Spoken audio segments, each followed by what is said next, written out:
physical silver investment, coins and bars up 36%. You can see that in the Silver Institute numbers.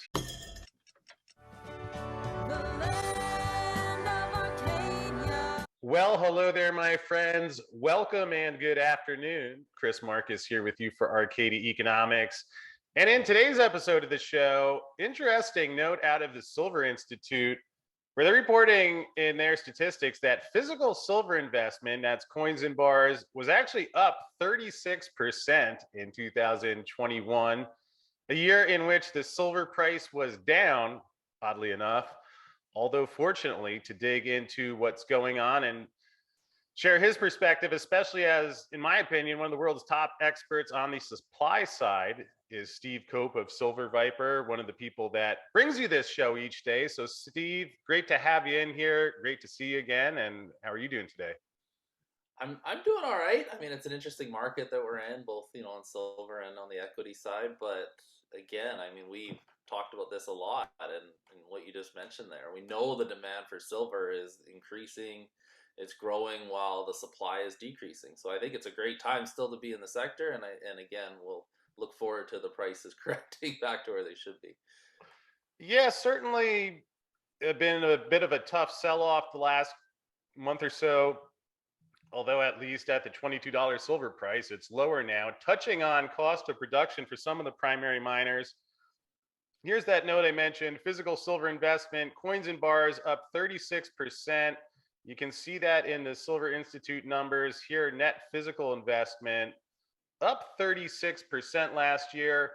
So while we see the price going in the other direction on the COMEX, first of all, I think it's worth pointing out that this isn't conspiracy theory of or whether silver is going to be money again or not. Whether you like it or not, people are buying silver and they're buying more of it.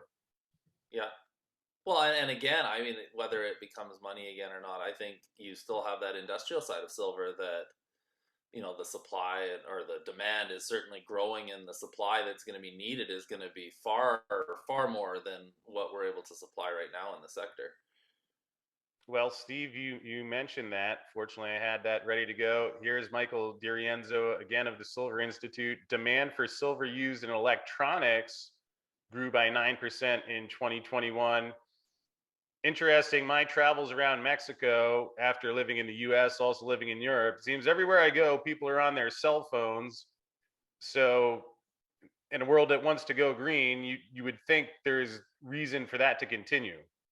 Absolutely. And then, I mean, I don't even think that stat included the electric car industry and the solar industry, and what that brings in demand as you move forward. And like you say, the green movement and what's needed. And we're not even close to being able to supply what's needed, even for a fraction of what they talk about as far as, if you have like a state like California that wants to go all electric cars by a date, like you don't have the supply. It doesn't exist in this world to be able to meet those demands. So I don't know what they're going to do.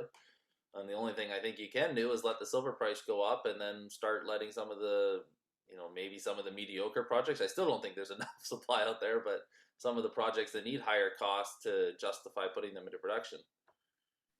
Yeah, and Steve, you mentioned the supply there, and it's interesting. We take a look, you can see it actually was up quite a bit in between 2020 and 2021 from 781 million ounces to 822. Of course, a lot of that was because the mines were shut down for COVID for a while. Yet Yeah. looking at 2021, the 822 number there, that's still less than we were seeing many of these years going back. I hear a lot of the miners, developers, explorers, they're saying silver is getting harder to find. And that's certainly in your direct base of knowledge. Does that sound about right, or what could you add there? Well, I that very much sounds right. But the other side of it, and I think what you're going to see moving forward, or what we need to be aware of, is when you look at a country like Chile that just, has announced they're nationalizing everything. Well, you're going to stop all foreign companies from going in there and finding anything new. And that's obviously one of those areas where you get silver as a big byproduct of the large porphyries. Peru is another, number two silver producer in the world, and another scary place that's always on the edge of nationalizing. And when that happens, you get zero foreign investment. You're going to have virtually no new exploration done in those countries. And if anything, stuff will start to run less efficiently because it's been nationalized and you have people that aren't experts running the mines. So again, I think these are trends moving forward, and it wouldn't surprise me over the next year or so if the production coming out of both of those countries goes down, and those are both major supplies of silver for the world. Mexico, again, I mean, I don't think Mexico's ramping up by any means. There's still, some people that are scared of AMLO, and he's a more of a leftist government. And so again, you've got caution, and with the prices coming off in the equity market where it is right now, you're seeing companies struggle to finance. You're going to see less exploration, and because of that, you're going to have less new projects and new discoveries and everything else coming online. And that number, because of that, over the next 3 or 4 years, is going to keep going down and down while demand goes up. And then the only thing that can change it is the price going up and attracting companies to put new things into production or to come back and, because their share prices have run, they're able to finance and expedite programs and bring some new projects on. But like you also mentioned, especially in the case of silver, it's harder and harder to find new silver projects. The stuff that's close to surface, easy to find based on surface structures, that's there might be a few out there if you get into more remote areas, but the easy stuff has already been found. So again, you're going to have to go back to either old mines that have shut down that had a lower grade, you know, reserve sitting there that wasn't able to be mined at the price when the mine was operating, and try and fire some of those back up, or go to a few of the projects out there that are, subpar grade that maybe aren't ready, or you come to a company like ours that has something, that we've just discovered and are growing, and there's a few, maybe 5 to 10 of companies like ours out there right now, but that doesn't even come close to meeting what you're going to lose in production or what you need for the increased demand. Yeah, and on top of that, Steve, you mentioned that you could potentially go get after some lower grade projects, yet that's getting harder with the supply chain issues, the price Yeah. of everything rising. I talked to one miner the other day. He said that it's good they're not in production right now because some of the equipment they need, there's a 2 year lag time. Is that the type of thing you're seeing as well? Yeah, it's across the board, whether it's importing gear into, in our case into Mexico, the time delays that what should take a month takes 6 months to a year. There's That's just going on around the world. And then, like you say, new equipment, whether it needs computer chips or you get exposed to that part of like the deficiencies around the world supply chain wise, or, different physical products. I mean, it's kind of affecting all industries around the world. So it doesn't surprise me that if you need to buy a big brand new crusher or other pieces to a mine, that you could see a backlog. Now, I mean, I think those companies, as they start to plan a new mine opening, they probably start to buy some of that equipment, as they're applying for permits and other things potentially, and try and save some of that time so they can narrow the window down. But yeah, I mean, it's an issue. It's been an issue around the world, that COVID really amplified. And so, yeah, I mean, it's hard. It's hard to bring on new supply, and yet more and more people. But again, I mean, look at car industry. Look at the car industry. I drive by a car lot here in Canada, so my experience would be in Vancouver. But 90% of them have maybe 10% of the inventory they used to always have, and most of the inventory that's sitting there in the lot is already pre-sold and just waiting to be picked up. They can't get them. So how are you going to supply all these electric cars and demand and everything else? It doesn't exist. It's hard for these companies to produce and make vehicles and keep up with the demand, and especially on the electric side. If you have an electric car, you're probably selling it a used one for $10,000-$20,000 over what you paid for it brand new right now, at least. That might be low. Steve, also, you can add on top of that that it doesn't seem like a lot of silver is going to be coming out of Russia to feed No. Well, physical demand in the US. Obviously, you have the other metals there, which I don't study quite as closely, although I get the feeling there's a shaky structure between the paper and physical in those. And Russia, all the lists I see them in a top 10, around the 5 or 6 in production level. So that's another source that we're not going to be seeing, it sounds like. yeah, well, you certainly won't see it in the Western world. Kinross had its mines over in Eastern Russia, and they sold early on at the start of the Ukraine-Russia war, their deposits or their mines. So the Western companies have all fled the country and sold off. So you've got, yeah, nationalize Russia, but that'll be trade between them and China, and maybe India and a couple of their other partners that might do stuff with them. Some of the European countries that are more aligned with them. But yeah, we're certainly not going to see that supply in the Western world. You wouldn't think so. Although it does raise the question of where is this metal coming from? You can see back here running a deficit in 2019, 2020, 2021, forecasting a deficit for this year. I'll play a clip of a conversation. This was Greg Liller of Sierra Madre, where I asked him this question, and I'd be curious to get your thoughts on his response. Do either of you have any idea of where the metal comes from to fund that deficit? I don't know. That's the big mystery. Greg, any Yeah. thoughts on how they're meeting that deficit if these numbers, I mean, if they're double counting, would be even more extreme? It's got to be coming out of the investment stockpile. Which was really interesting to hear someone that's been mining silver, copper for about 40 years, so not someone new to the game.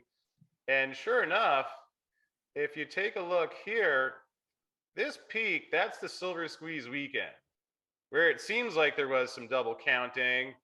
Now, certainly it's not at the lowest level ever yet.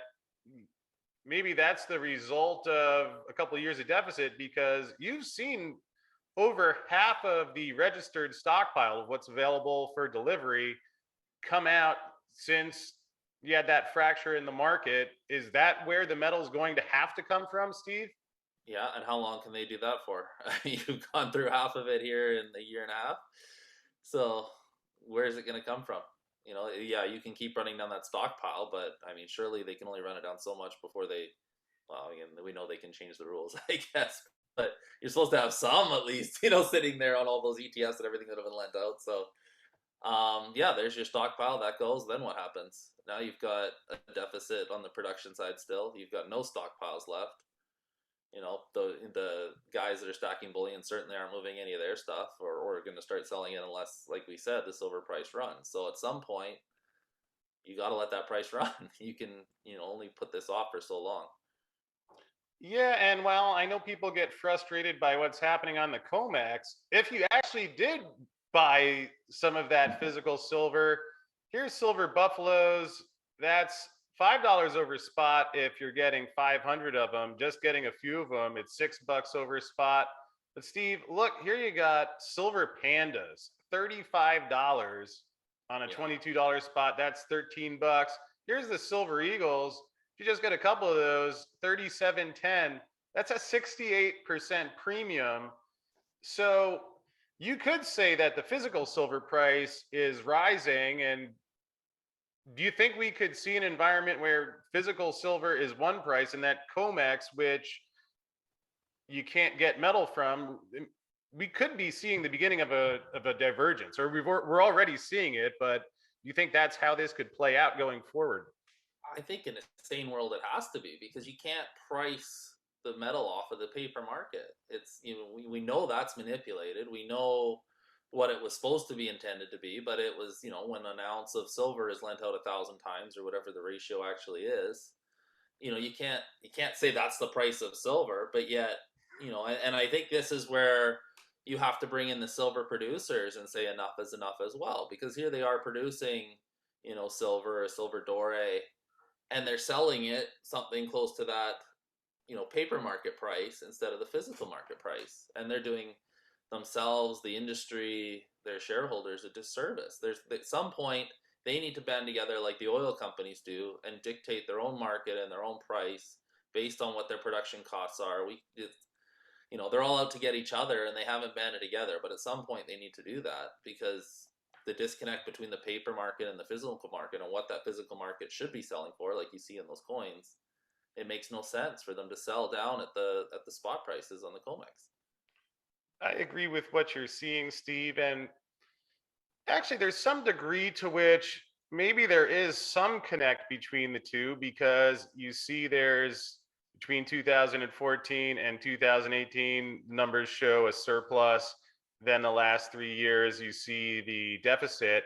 And if you actually look at the price chart, all right, well, there was the surplus, paper games aside, the price was coming down in the years 2014 to 2018. But when you look, you remember well, 2018, 2019, we're seeing $16 silver, which was right around primary miners' cost of production. And I wonder if that had something to do with it by the time that silver went down to $12, it didn't just go back up to 16, it shot up to 30, which would match what we've been seeing of that deficit. And Steve, would you say that we're in a similar situation now where some of the primary miner costs have risen around that $20, $21 mark, which at least could potentially facilitate another move of that sort? Yeah, I mean, I would even say that it's probably higher. I remember, a company like First Majestic, who we all love, but I remember for a long time their average cost of production, especially if you go over to real cost, was over. They were always over $20. That's the true all in past the all in sustaining cost, even that they'll report.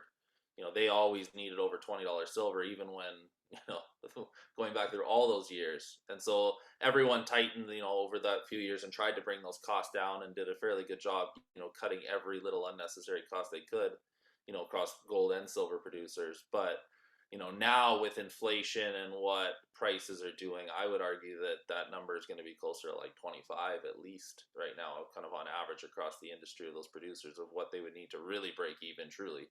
They'll report a lower all-in sustaining cost, but your true all-in cost of a company making money, I would wager they need at least 25 to really be making a go of it. And I always find it funny. They say we have this revenue and this, but then you look at the cash position in the company, and normally it goes down quarter by quarter when they're supposed to be making money, which to me tells you that the real all-in cost is not what's reported, and that's just the accounting rules and how they get away with it. But which with this inflation again, I think 30 is your new profitable line, in the short term, where the miners would love to at least see a 30, but really it should be higher. And then as it goes up, and we know we're still in an inflationary environment, so what they need now versus a year from now, that number is going to keep moving up.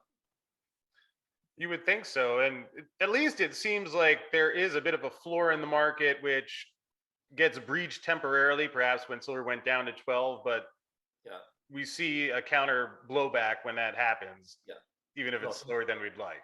well, to me, this feels like that right now where we are on the equity side. It feels a lot like that first COVID March 2020 when everything across the board got hammered. We were all in shock. I think we put out one of our best drill holes, in company. Well, at the time it was the best drill hole in Silver Viper, and we went up. And then 2 days later, we were at, it dropped by about 150% from where we were. And, here we are sitting on fantastic new drill results. So it's that hit, and it hit everyone hard.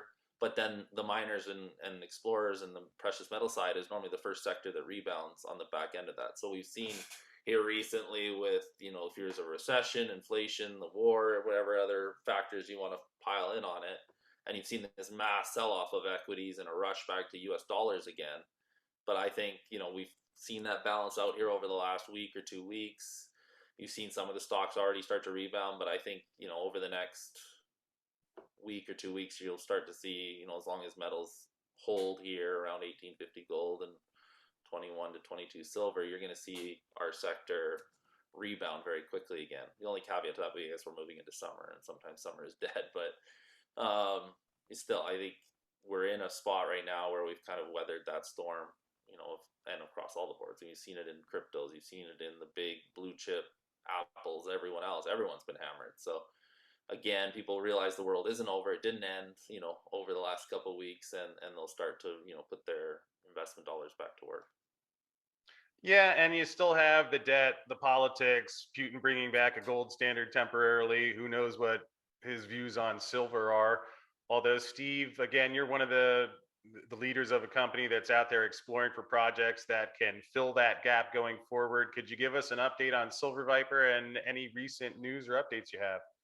Yeah, I mean, Silver Viper, the big exciting news for us is we just completed this geophysics survey that took us a long time to get done. Getting the equipment in for our third party Quantec was took them a lot longer than expected. But we did this geophysical study to identify, new targets, but really to show us what was underneath our El Ruby discovery area.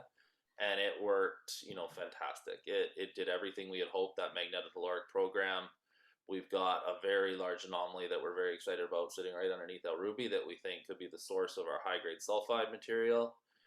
And then it identified a lot of new targets underneath to the east of El Ruby that, we had maybe some hints in our surface sampling, but there's no structure on surface there, but some very large, compelling targets, kind of, 100, 200, 400, 600 meters east of El Ruby, all the way over to our Paradonis target and our El Molino South target, which also look really good. So we wish we were in a normal market because we'd be doing a very large placement right now and adding drill rigs and really ramping things up. But we'll continue to explore and continue to drill, and we're going to go and test that target underneath El Ruby. And then hopefully in the interim, the market returns back to normal, and then we'll ramp up then. But it's a very exciting time for the company, and we're really thrilled with the results of that program. Well, Steve, that makes sense. And it reminds me of how we got to know each other when you were at that first Silverfest we had. And I was just struck by your demeanor and the way you go about things, in addition to your knowledge, which, of course, you eventually have to have a project that's feasible, yet managing it in a way that, all right, you have these ups and downs in the markets. There's what we can control, but I think you've done a good job of that. And perhaps before we wrap up, can you just give the website address one more time so people know how to find you or ask any questions? Yeah, www.silverviperminerals.com. You can email info@silverviperminerals.com. Call us. All the phones come through to Alicia or myself, 604-687-8566, and all the information is on that website if you need to get a hold of anyone, and we're more than happy at any point to jump on and talk, and we can talk about silver, we can talk about the company. Always happy to talk to anyone that's interested in our sector or our companies. Well, I appreciate that, Steve. Thanks again for checking in, sharing what you're seeing in the silver market. And fortunately, Steve was kind enough to stick around and record a quick clip about some more detail with their projects and the latest results. And to find out about that, well, just click on the video coming your way now.